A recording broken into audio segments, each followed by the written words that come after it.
धन्यवाद Alex. Richard, आपका बहुत धन्यवाद। Robbie Goldstein.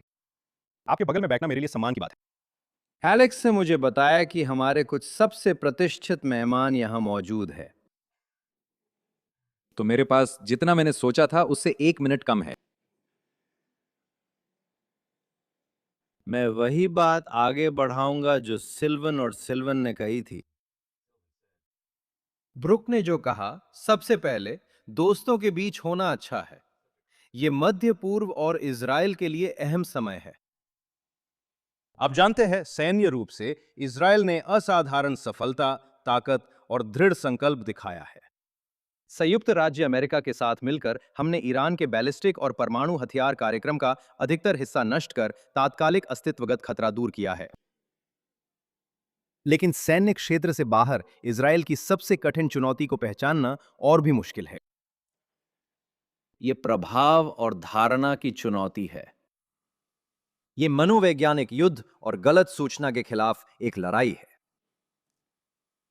जिस हालिया इंटरव्यू पर हम विस्तार से बात कर चुके हैं और जिसका मैं आज शाम शब्दशः उद्धरण दे रहा हूं, उसमें उपराष्ट्रपति वेंस ने कहा, उनका मानना था कि इजराइल की घबराहट और बेकाबू प्रतिक्रिया जो अमेरिका के इस्लामिक रिपब्लिक के साथ विकसित हो रहे समझौता ज्ञापन को लेकर थी, वो किसी तरह इजराइल के अमेरिका पर अविश्वास को दर्शाती है। लेकिन मुझे लगता है कि अगर हम सिल्वन की बात सुने तो हमें बहुत ध्यान से सुनना चाहिए, क्योंकि डॉक्टर सेबेस्टियन गोरका, जो आज व्हाइट हाउस के सबसे वरिष्ठ लोगों में से एक हैं, उन्होंने भी लगभग 1 घंटे पहले कुछ ऐसा ही कहा था। अगर आप अपना एक्स चेक करें। मुझे लगता है हमें अपना संदेह हमारे साझा दुश्मन इस्लामिक रिपब्लिक और उसके आतंकवादी प्रतिनिधियों पर केंद्रित करना चाहिए, न कि राष्ट्रपति डोनाल्ड ट्रंप और अमेरिका पर। पिछले 47 वर्षों से, प्रिय मित्रों, हमने ईरानी शासन को दुनिया को धोखा देते हुए देखा है। उन्होंने अपने परमाणु हथियार कार्यक्रम के बारे में अंतर्राष्ट्रीय परमाणु ऊर्जा एजेंसी को धोखा दिया। उन्होंने अपने खूनी आतंकवादी प्रतिनिधियों को फंडिंग, आपूर्ति और निर्देश देने से इनकार किया, और उसी समय फारसी में ईरानी नेताओं ने खोमैनी से लेकर अहमदीनेजाद, जो अब हमारे बीच नहीं हैं, से लेकर खामेनी, जो अब हमारे बीच नहीं हैं, शासन की इजराइल को नष्ट करने की मंशा को घोषित किया है। कट्टर शिया मेहदी यानी मसीहा की खोज में ईरान की धोखाधड़ी उसकी पूरी जिहाद युद्ध रणनीति का हिस्सा है, और वे अकेले नहीं हैं। पश्चिम और इजराइल के दुश्मन दिलों और दिमागों की लड़ाई लड़ रहे हैं, कथाओं की, वैधता की और असल में खुद हकीकत को फिर से गढ़ने की। आज और दशकों से पहले भी इजराइल को उपनिवेशवादी, रंगभेदी, नस्लवादी और नरसंहारक के रूप में बदनाम किया गया है, और यहां तक कि उसे एक अवैध और गैरकानूनी राज्य के रूप में भी पेश किया गया है। ये झूठा नैरेटिव है जिसमें इजराइल की रक्षा को आक्रामकता, अस्तित्व को प्रभुत्व और सुरक्षा को दमन कहा जाता है।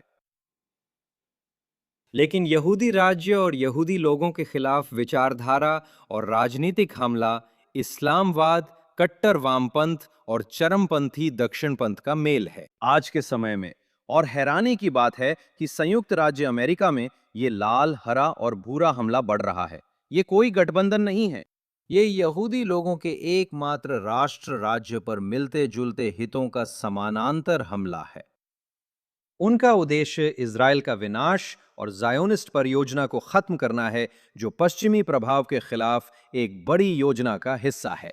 और इस वैश्विक हमले की जड़ें पीढ़ियों पीछे तक जाती हैं, और ये मध्य पूर्व से लेकर पश्चिम तक फैली हुई हैं। करीब 100 साल पहले हम में से अधिकतर हज अमीन अल हुसैनी को याद करते हैं, जो यरूशलेम के पहले ग्रैंड मुफ्ती और हिटलर नाजियों के करीबी सहयोगी थे। उन्होंने इजराइल में यहूदी संप्रभुता के खिलाफ आधुनिक राजनीतिक युद्ध की वैचारिक नींव रखी थी। 1944 में बर्लिन से एक अरबी भाषा के प्रसारण में उन्होंने घोषणा की थी, यहूदियों को जहां भी पाओ मार डालो। उन्होंने तेल अवीव पर बमबारी और पवित्र भूमि में यहूदियों के लिए अंतिम समाधान का आह्वान किया। अब उनकी उन्मूलनवादी विचारधारा 1928 में स्थापित मुस्लिम ब्रदरहुड के राजनीतिक इस्लामवाद द्वारा भी साझा की गई थी, और पूरे 20वीं सदी में सोवियत संघ और चीनी कम्युनिस्ट पार्टी ने फिलिस्तीनी मुद्दे को हथियार बना लिया। इसे शरणार्थी समस्या से तीसरी दुनिया की मुक्ति के रूप में बदल दिया। वैश्विक अतिवामपंथ का पोस्टर बॉय और चहेता। इज़राइल को पश्चिमी उपनिवेशवाद, साम्राज्यवाद और दमन का प्रतीक बताया गया।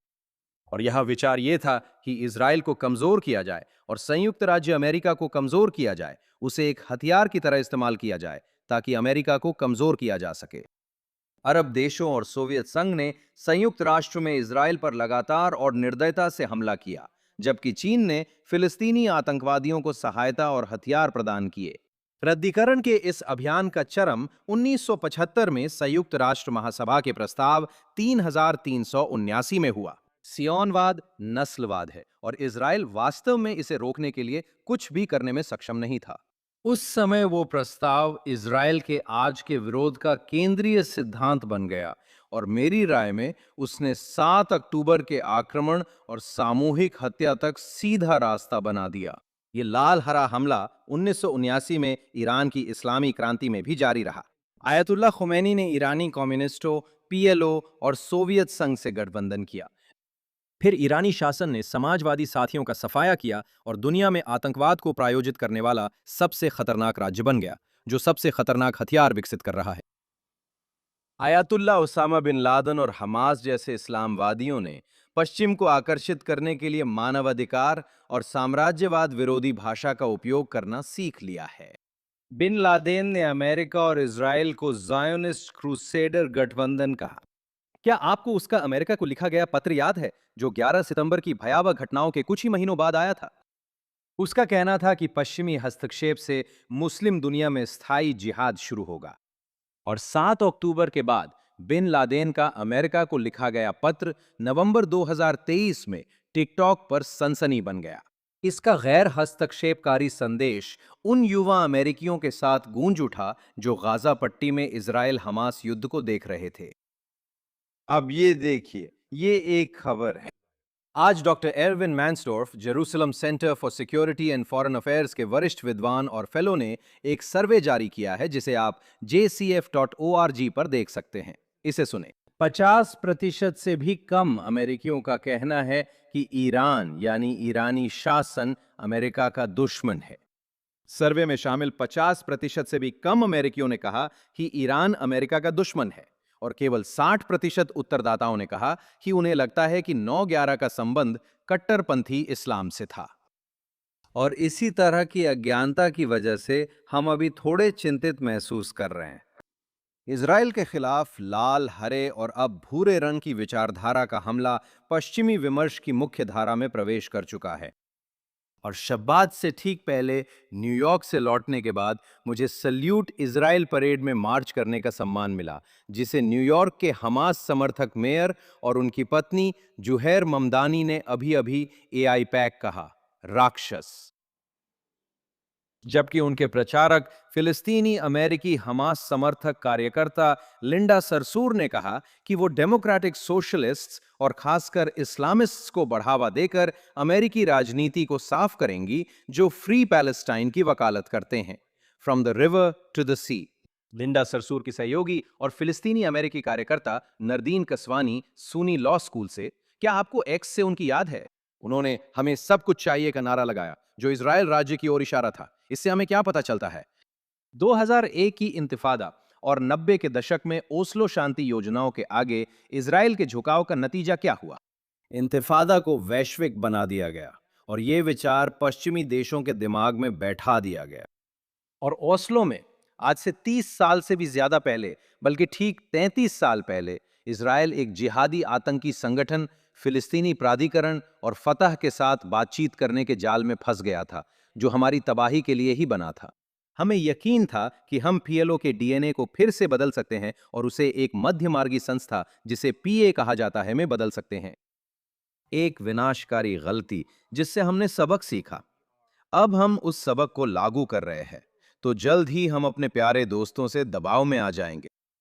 मैं कहना चाहता हूं कि अमेरिका और यूरोपीय देश, जैसा ब्रुक ने कहा, एक और आतंकवादी इस्लामी फिलिस्तीनी राज्य बनाने का दबाव डालेंगे, जो अगले 7 अक्टूबर जैसी घटना का कारण बन सकता है। और हमारी राय में कोई भी इजरायली सरकार इसे अनुमति नहीं देगी। तो आज ओस्लो और गाजा से अलग होने की नीति हमें कहां छोड़ते हैं? आतंक, 7 अक्टूबर, वैश्विक बहिष्कार, अलगाव और निषेध। पीए और हमास ने हमारी वैधता को उलट दिया है और इसका परिणाम पूरी तरह से बहिष्कार रहा है। बीडीएस अभियान, संयुक्त राष्ट्र द्वारा आतंकवादियों के समान ठहराना, आईसीसी व आईसीजे में नरसंहार के आरोप, मानवाधिकार संगठनों की हर महीने इजराइल विरोधी रिपोर्टें और दुनिया भर के कैंपसों और सड़कों पर हमास के समर्थन में प्रदर्शन। रूसी, चीनी, इस्लामवादी और वैश्विक वामपंथी इजराइल और अमेरिका पर एकजुट हो गए हैं। राजनीतिक, कूटनीतिक युद्ध, कानूनी युद्ध, मनोवैज्ञानिक युद्ध, मीडिया में तोड़ मरोड़, यही वो 8वां मोर्चा है जिसके बारे में हमने आज शाम सुना है। और वो 8वां मोर्चा इजराइल राज्य के पतन और विनाश की कोशिश करता है, हमें प्रवासी यहूदी समुदाय और संयुक्त राज्य अमेरिका से अलग करके।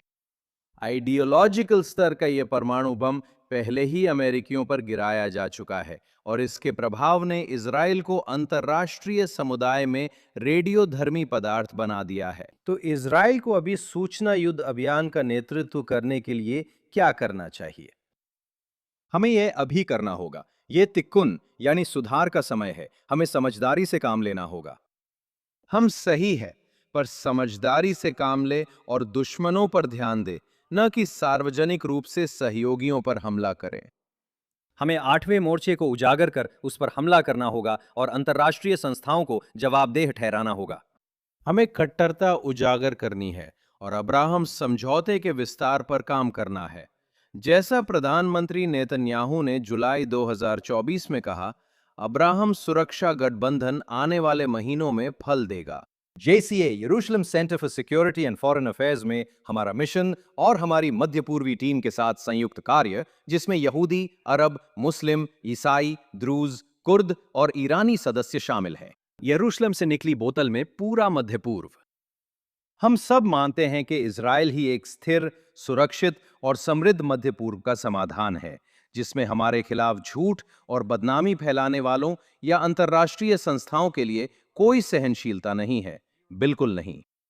इजराइल सही दिशा में आगे बढ़ रहा है और विदेश मंत्री गिदेओन सार का EU अधिकारी काजा कलास, जिन्होंने इजराइल पर रंगभेद का झूठा आरोप लगाया था, से संपर्क तोड़ने का कदम एक बहुत अच्छी शुरुआत है। लेकिन इजराइल को अभी भी एक और रणनीतिक और संस्थागत समाधान चाहिए। हमें अभी एक राष्ट्रीय रणनीतिक प्रभाव और सूचना सुरक्षा निदेशालय स्थापित करने की आवश्यकता है और उसे प्रधानमंत्री कार्यालय को रिपोर्ट करना चाहिए। ये मुख्यालय IDF प्रवक्ता इकाई, खुफिया एजेंसियों, साइबर इकाइयों, विदेश मंत्रालयों और दुनिया भर में हमारे सभी दूतावासों के संदेशों को एकीकृत और एकजुट करेगा। निदेशालय वैश्विक स्तर पर निगरानी कर खतरों का शीघ्र पता लगाकर तेजी से समन्वित प्रतिक्रिया देगा। ये डेटा और तकनीक AI, open source intelligence, narrative analysis का इस्तेमाल करेगा ताकि संकटों को रोका जा सके और जब वे घटित हों तो उनका तुरंत जवाब दिया जा सके। इसे हमारे दुश्मनों को 24 घंटे बेनकाब भी करना होगा। 1980 के दशक में अमेरिका ने सोवियत संघ को हराने के लिए ऐसे ही कार्यालय बनाए थे। मैं बाद में इस पर आपसे विस्तार से बात करने को तैयार हूं। इजराइल को उस युद्ध की प्रकृति को समझना चाहिए जिसका वो सामना कर रहा है और उसी के अनुसार कार्य करना चाहिए। अब कार्रवाई का समय है और इस विषय पर ध्यान देने के लिए धन्यवाद।